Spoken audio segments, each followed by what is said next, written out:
How to create WhatsApp web shortcut on desktop.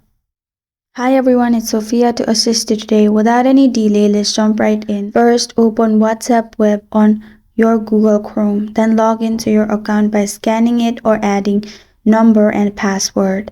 After doing that, simply click on three dots located on top right corner. Then you will find Cache, Save and Share option. Click on that and you'll find Create Shortcut. You can add any name and then create.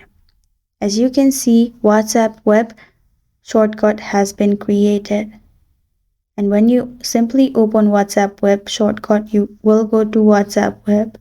And that's how you create WhatsApp web shortcut on desktop. Thank you for joining me today. If this video helped you out, please leave a like and subscribe for more. Got a question or want to suggest a topic? Comment below. I am Sophia signing off. Until next time. Thank you for joining me today. If this video helped you out, please leave a like and subscribe for more.